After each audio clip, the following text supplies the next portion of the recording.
আমাদের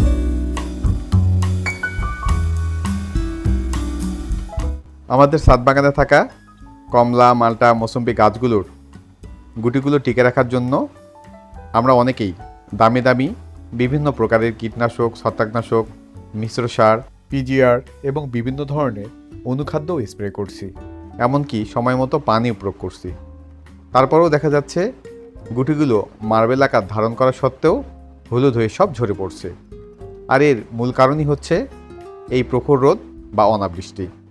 আর এ থেকে গাছগুলোকে আমাদের অবশ্যই রক্ষা করতে হবে, আর এর জন্য দরকার সামান্য কয়েকটি প্রসেস। হ্যালো ফ্রেন্ডস, আসসালামু আলাইকুম। আশা করি সকলে ভালো আছেন। কাছে ও দূরে যে যেখান থেকে আজকের এই ভিডিও দেখছেন, গ্রিন গার্ডেনিং কেয়ারের পক্ষ থেকে আপনাদের সকলকে জানাই আন্তরিক প্রীতি ও শুভেচ্ছা। ডিয়ার ভিউয়ার্স, যখন ফুলগুলো থেকে কমলা, মাল্টা, মৌসুম্বির গুটি বাঁধতে শুরু করে, তখন দেখা যায় একটি ডালে অসংখ্য গুটি সেট হয়। আর সেই সময় স্বাভাবিক বা প্রাকৃতিক নিয়মে কিছু গুটি ঝরবেই। তবে যখন দেখা যায় গুটিগুলো মার্বেল আকার ধারণ করে এবং একটি শাখায় একটি ফলই টিকে রয়েছে এবং সেই ফলটিও যখন ঝরে পড়ছে, তখন মনটা বেশ খারাপ হয়ে থাকে। বর্তমানে বাংলাদেশ এবং ওপার বাংলার তাপমাত্রা প্রায় 40 ডিগ্রি সুই। এই প্রখর রৌদ্রে আমাদের ছাদ বাগানের সাইটাস জাতীয় গাছগুলো থেকে যখন মার্বেল আকার ধারণ করা গুটিগুলো ঝরে পড়ছে, তখন আমাদের ভারাক্রান্ত মন বলতে থাকে মরুভূমির বুকে ফুল ফোটানো আর আমাদের সাইটাস জাতীয় গাছগুলো থেকে ফলন পাওয়া প্রায় একই কথা। তবে বন্ধুরা, নিরাশ হবেন না। এই তীব্র রোদ ও অনাবৃষ্টির হাত থেকে গুটিগুলো ঝরা রোধ করতে হলে আজকে আমি আপনাদের মাত্র 3 থেকে 4টি প্রসেসের কথা বলবো, যে প্রসেসগুলো আপনারা অবলম্বন করলে সাইটাস জাতীয় গাছগুলোর গুটি ঝরা অনেকাংশে রোধ করা যাবে।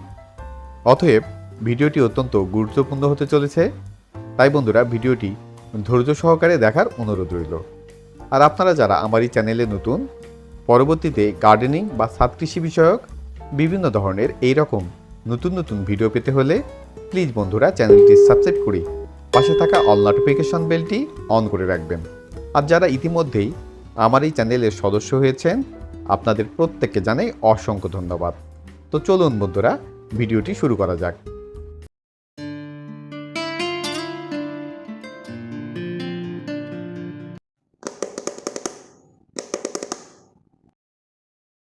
প্রিয় সবুজপ্রেমী বন্ধুগণ, আমরা অনেকেই জানি জমিতে বা মাঠ বাগানে গাছ রোপণ করে সেখান থেকে ফলন পাওয়া যতটা সহজ, কিন্তু ছাদ বাগানে গাছ রোপণ করে ফলন পাওয়া ততটা সহজ না।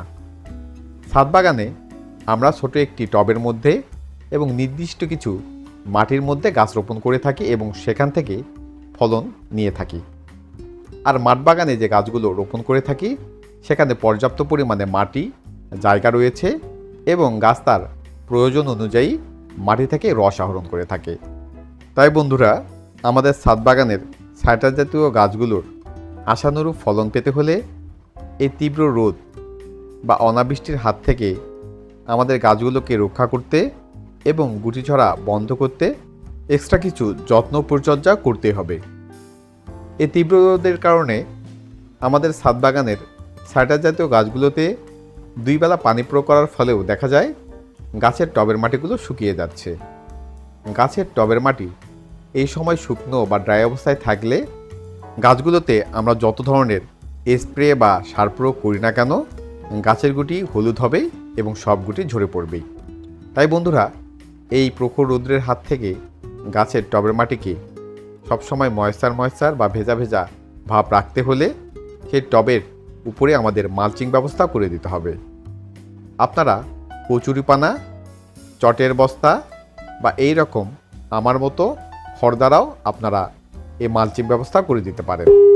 এর ফলে গাছের টবের মাটি সবসময় ভেজা বা ময়েশ্চার ভাব থাকে এবং মাটির আর্দ্রতা বজায় থাকে।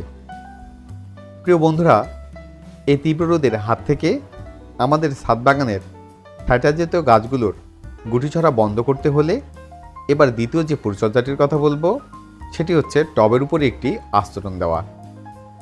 আমরা যখন আমাদের ছাদ বাগানে কোনো গাছ রোপণ করি, তখন সেটি মাটির টবে, প্লাস্টিকের বালতিতে, প্লাস্টিকের হাফ ড্রামে অথবা ফলের ক্যারেটে গাছ রোপণ করে থাকি। যখন এই প্রখর রোদের তাপ সরাসরিভাবে এই টবের উপরে পড়ে, তখন টবের মাটিগুলো গরম হয়ে পড়ে এবং টবের মাটির মধ্যে হিট জেনারেট করে থাকে। আবার সরাসরি যদি টবটি ছাদের সংস্পর্শে থাকে, তবে এই প্রখর রোদের কারণে কিন্তু ছাদ অত্যন্ত গরম হয়ে থাকে, আর এর ফলেও গাছের শিকড়গুলো নিস্তেজ বা ড্যামেজ হয়ে পড়ে, যার ফলে গাছ তার প্রয়োজন অনুযায়ী মাটি থেকে রস বা খাদ্য আহরণ করতে ব্যর্থ হয়ে পড়ে। আর এর কারণে আমাদের ছাদ বাগানে থাকা সাইট্রাস জাতীয় গাছগুলোর গুটিগুলো হলুদ হয়ে সব ঝরে পড়তে পারে। তাই বন্ধুরা, অবশ্যই আমাদের ছাদ বাগানের গাছগুলোর টবের মাটিকে সবসময় শীতল বা ঠান্ডা রাখার জন্য ছাদ বাগানের টবগুলো যেন সরাসরি ছাদের সংস্পর্শে না থাকে সেদিকে খেয়াল রেখে টবের নিচের অংশে ইট বা লোহার স্ট্যান্ড ব্যবহার করতে হবে এবং টবের যে পাশে সরাসরি সূর্যের তাপ পড়ে সেই দিকে আমাদের চটের বস্তা অথবা সিমেন্টের বস্তা দ্বারা ঢেকে দিতে হবে। এর ফলে কিন্তু আমাদের টবের মাটিগুলো শীতল বা ঠান্ডা থাকবে, আর এর কারণে গাছের গুটি ঝরা রোদ অনেকাংশে কমে যাবে।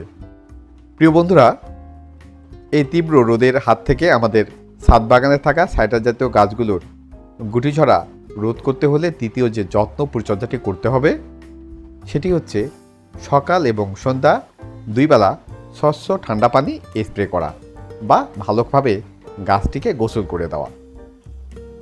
এই গুটি বাঁধার পর যদি এক ফসলা বৃষ্টি হতো, তবে কিন্তু আমাদের গুটি ঝরা রোধ অনেকাংশে কম হতো। কিন্তু দুঃখের বিষয় হচ্ছে, বাংলাদেশ এবং ওপার বাংলার বেশিরভাগ অঞ্চলেই এখন পর্যন্ত বৃষ্টিপাতের দেখা মেলেনি। তাই বন্ধুরা, আমাদের সকালবেলা সূর্যোদয়ের 1 ঘন্টা পূর্বে এবং সন্ধ্যাবেলা সূর্যাস্তের 1 ঘন্টা পরে ভালোভাবে স্বচ্ছ বা ঠান্ডা পানি দ্বারা গাছগুলোকে স্প্রে বা ভালোভাবে গোসল করে দিতে হবে। এতে করে গুটি ঝরা রোদ অনেকাংশেই কম হবে। প্রিয় বন্ধুরা, এই তীব্র রোদের হাত থেকে আমাদের সাইট্রাস জাতীয় গাছগুলোর গুটি ঝরা রোধ করতে হলে এবার চতুর্থ ও শেষ যে যত্ন পরিচর্যাটির কথা বলবো সেটি হচ্ছে গ্রিন নেটের ব্যবস্থা। এটি সবার পক্ষে সম্ভব না, তবে আপনি যদি গ্রিন নেটের ব্যবস্থা করতে পারেন, পূর্বে যে যত্ন ও পরিচর্যাগুলোর কথা বললাম সেই যত্ন পরিচর্যাগুলো না করলেও অধিক পরিমাণে ফলন নিশ্চিত করা সম্ভব।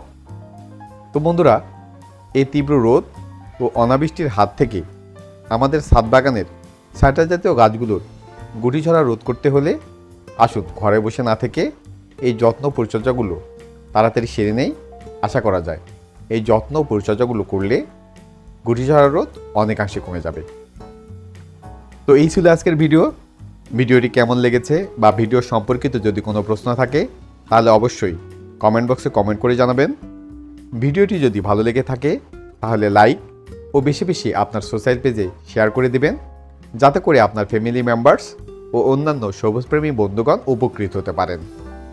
আর পরবর্তীতে এই রকম গার্ডেনিং বা ছাদ কৃষি বিষয়ক নতুন নতুন ভিডিও পেতে হলে প্লিজ বন্ধুরা চ্যানেলটি সাবস্ক্রাইব করে পাশে থাকা অল নোটিফিকেশন বেলটি অন করে রাখবেন। তো দেখা হবে নতুন কোনো এক ভিডিওতে। সেই শুভকামনায় সবাই ভালো থাকবেন, সুস্থ থাকবেন, গ্রিন গার্ডেনিং কেয়ারের পাশে থাকবেন এবং প্রিয় ছাদ বাগানের গাছগুলোর যত্ন নেবেন। আল্লাহ হাফেজ।